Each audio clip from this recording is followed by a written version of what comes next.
नमस्कार, Shridev online class में आपका स्वागत है।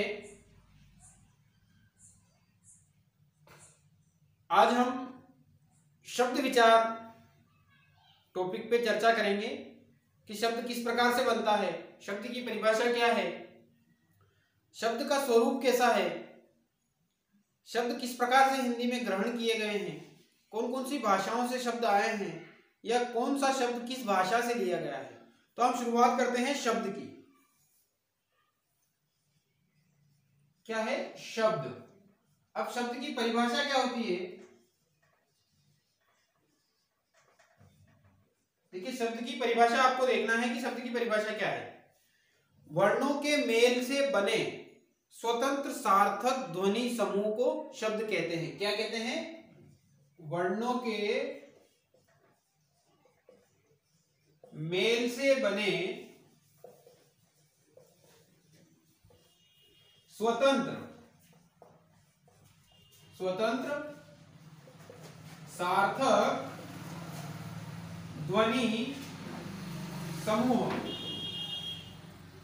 वर्णों के मेल से बने स्वतंत्र सार्थक ध्वनि समूह को शब्द कहते हैं।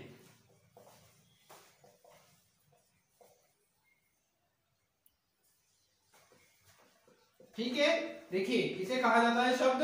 वर्णों के मेल से बने स्वतंत्र सार्थक ध्वनि समूह को शब्द कहा जाता है। क्या कहा जाता है? ध्वनि समूह को शब्द कहा जाता है। उदाहरण हम देखें, जैसे घर, ठीक है, रोटी, मकान। तो वर्णों के मेल से बने स्वतंत्र सार्थक ध्वनि समूह को क्या कहा जाता है?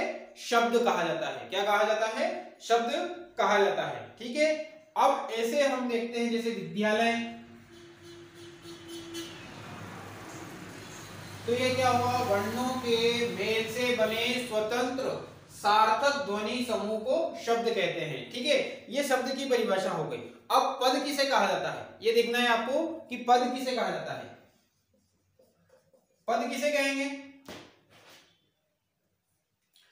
पद किसे कहा जाता है? जब सार्थक क्या हो? जब सार्थक का अर्थ क्या होता है? सार्थक मतलब सही रूप में उसका सही सटीक अर्थ निकले। शब्द व्याकरण। देखिए बात आई है, पद किसे कहा जाता है?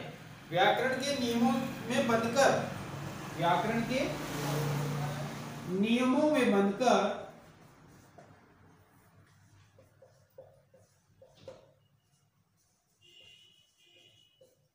व्याकरण के नियमों में बनकर वाक्य में प्रयुक्त होते हैं। बनकर वाक्य में प्रयुक्त होते हैं, वो क्या कहलाते हैं? पद कहलाते हैं। क्या कहलाते हैं? पद कहलाते हैं। देखिए यहां पर क्या है? वर्णों के मेल से बने स्वतंत्र सार्थक ध्वनि समूह को शब्द कहते हैं। और उसी प्रकार में जब सार्थक शब्द व्याकरण के नियमों में बंधकर वाक्य में प्रयुक्त होते हैं तो वो क्या कहलाएंगे? पद कहलाएंगे। ठीक है, क्या कहलाएंगे? पद कहलाएंगे। अब हम देखते हैं कि शब्द जो है वो कहां से आए हैं, कैसे बने हैं। ठीक है, कैसे बने हैं, कहां से आए, शब्द की व्युत्पत्ति कैसे हुई है, ये आपको देखना है। देखिए शब्द जो है वो चार प्रकार से आए हैं। पहला प्रकार है उद्गम, जिसे उत्पत्ति कहते हैं। किसके आधार पर? उत्पत्ति के आधार पर। ठीक है, नेक्स्ट भाग है रचना। अब रचना के आधार पर किस प्रकार के शब्द आते हैं ये आपको देखना है। ठीक है, रचना के आधार पर। फिर यहां पर है प्रयोग के आधार पर, प्रयोग के आधार पर। और नेक्स्ट जो है अर्थ के आधार पर, अर्थ के आधार पर।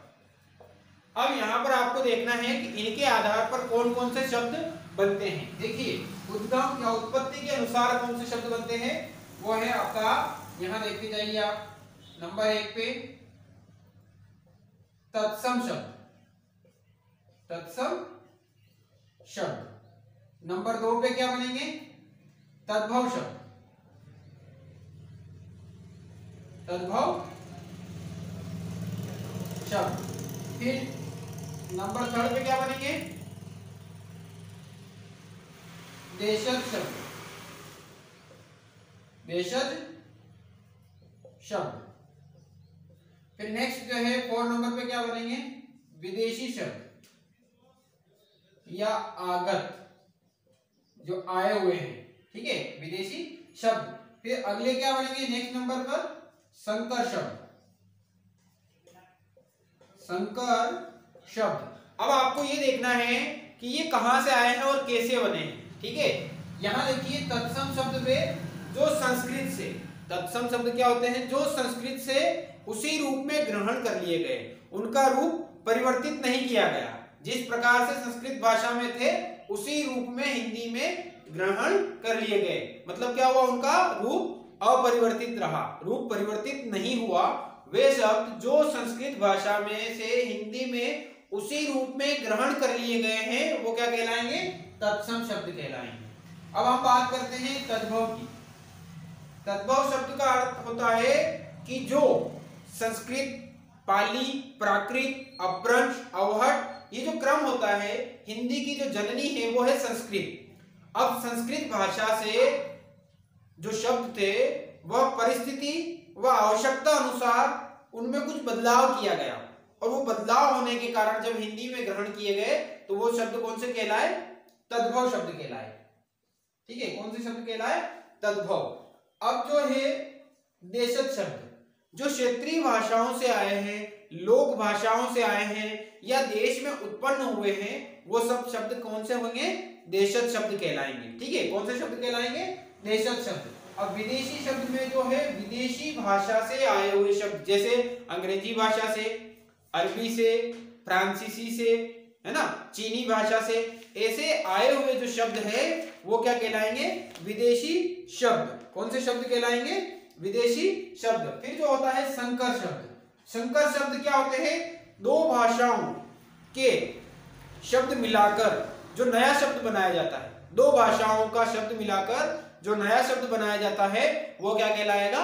संकर शब्द कहलाएगा। अब हम इनके एक एक उदाहरण देख लेते हैं, ठीक है। हम इनके उदाहरण देख लेते हैं कि जैसे हमने देख लिया यहां तत्सम हो गया अज्ञान, क्या शब्द हो गया? अज्ञान।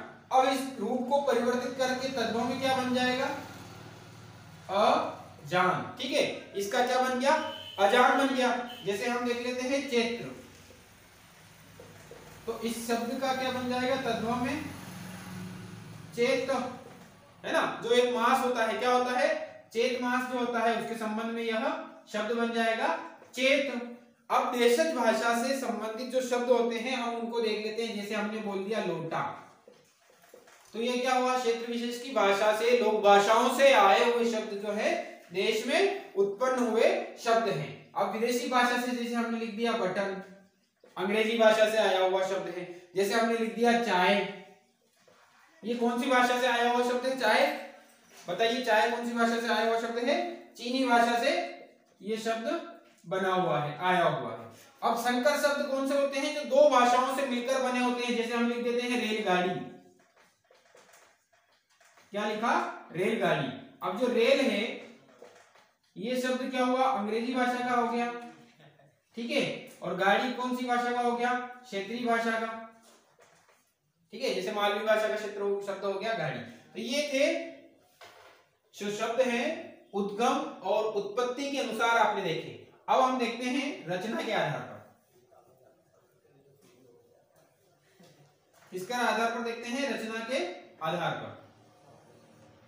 अब जो रचना के आधार पर शब्द होते हैं वो आपको देखना है। तो रचना के आधार पर कौन से शब्द होते हैं? रूढ़ शब्द,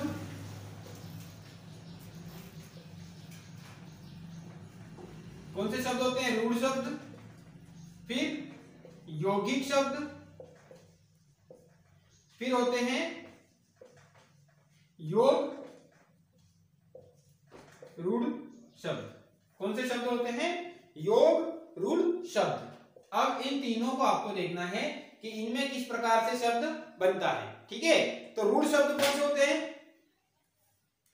ये रूढ़ शब्द वो कहलाएंगे जिन शब्दों को खंड में बांटने पर उनका कोई अर्थ ना निकले। क्या होंगे रूढ़ शब्द? जिनको हम खंड में यदि बांट देते हैं तो उनका कोई एक निश्चित अर्थ नहीं निकलता है, वो कौन से शब्द हो जाएंगे? रूढ़ शब्द होते हैं। और यौगिक शब्द क्या कहलाएंगे? यहाँ पर शब्द देखिए योग प्लस इक से जुड़ा हुआ है ना, योग प्लस इक, तो ये दोनों मिलकर बन रहे हैं यौगिक। तो दो शब्द जो मिलते हैं वे क्या होते हैं? वे शब्द जो दो या दो से अधिक शब्दों से मिलकर बने होते हैं और उन्हें तोड़ने पर सार्थक अर्थ निकले, उनका सार्थक खंड हो जाए, वो कौन से शब्द हो जाएंगे? यौगिक शब्द। जैसे हम देख लेते हैं यहाँ उदाहरण, रंगशाला। क्या हो गया? रंगशाला। ठीक है, जैसे हमने लिख लिया यहाँ पर रंगशाला, और जैसे हमने लिख दिया यहाँ पर रूढ़ शब्द में पेड़।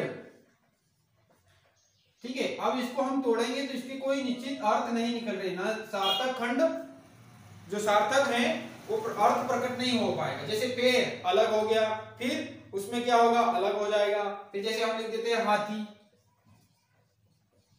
तो ये निश्चित रूप में अलग हो जाएंगे। अब योग रूढ़ किसे कहा जाता है? देखिए यौगिक शब्द में क्या हुआ? योग प्लस इक, यह खुद शब्द क्या है? दो शब्दों से मिलकर बना है, तो इससे निर्मित शब्द भी दो शब्दों से मिलकर बनते हैं और जिनका निश्चित सार्थक अर्थ निकलता है। अब योग रूढ़ शब्द क्या होते हैं? वे शब्द जो यौगिक तो होते हैं, क्या होते हैं?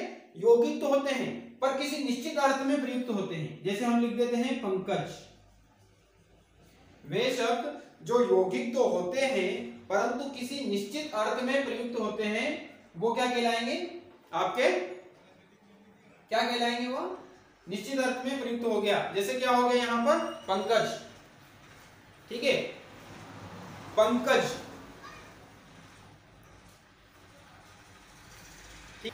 देखिए क्या देखते हैं हम? पंकज जो क्या होता है? किसके लिए प्रयुक्त हुआ? कमल के लिए। कमल के लिए निश्चित अर्थ, कमल जो कमल का फूल होता है ना, उसके लिए प्रयुक्त हो गया। पर यहां पर जैसे हम लिखते हैं दशानन, दशानन किसके लिए प्रयुक्त हुआ? रावण के लिए, निश्चित अर्थ में। अब देखिए कीचड़ में जन्म हुआ, पंकज का अर्थ हुआ कीचड़ में जन्मा हुआ, तो कीचड़ में मछली होती है ना, जो पानी में रहती है, मेंढक रहता है, पर उनके लिए यह अर्थ प्रयुक्त नहीं होता है। तो निश्चित अर्थ में प्रयुक्त हुआ शब्द कौन सा है? पंकज जो कमल के लिए प्रयुक्त होता है, दशानन जो रावण के लिए प्रयुक्त होता है। जैसे हम लिख देते हैं चौपाया। चौपाया ये किसके लिए प्रयुक्त होता है? जानवरों के लिए। तो ये आपने देखे रूढ़ शब्द जिनको सार्थक खंड करने पर कोई अर्थ ना निकले वो रूढ़ शब्द होंगे। यौगिक शब्द दो या दो से अधिक शब्दों से मिलकर बनने वाले शब्द यौगिक शब्द कहलाते हैं, जिनको तोड़ने पर सार्थक अर्थ निकले। ठीक है, फिर योग रूढ़ जो किसी निश्चित अर्थ में प्रयुक्त हुए शब्द है वो क्या कहलाएंगे? योग रूढ़ हो जाते हैं। ठीक है, ये आपने देखा। अब हम देखते हैं प्रयोग के आधार पर शब्द। किसके आधार पर? प्रयोग के आधार पर। ठीक है, अब प्रयोग के आधार पर कौन कौन से शब्द होंगे वो आपको देखना है। देखिए प्रयोग के आधार पर शब्द होते हैं विकारी शब्द, दूसरे होते हैं अविकारी शब्द। कौन से शब्द होते हैं? विकारी शब्द और दूसरे होते हैं अविकारी शब्द। अब ये संज्ञा, सर्वनाम, विशेषण, क्रिया विशेषण इनसे संबंधित शब्द होते हैं। अब विकारी शब्द क्या? जो परिस्थितिवश अपना रूप परिवर्तित कर ले। ठीक है, संज्ञा शब्द अपना रूप क्या कर ले? परिवर्तित कर ले। जो रूप परिवर्तित हो जाता है वो विकारी शब्द कहलाएंगे, और जो रूप में परिवर्तित नहीं होंगे, अपने निश्चित अर्थ में उसी रूप में बने रहते हैं, वो क्या कहलाएंगे? आपके अविकारी शब्द। उदाहरण हम देखते हैं, लड़का धीरे चलता है। ठीक है, शब्द क्या है? वाक्य क्या है? लड़का धीरे चलता है। तो ये आपने देखा लड़का धीरे चलता है। अब इसी वाक्य को हम इस प्रकार से बना सकते हैं, लड़के धीरे चलते हैं।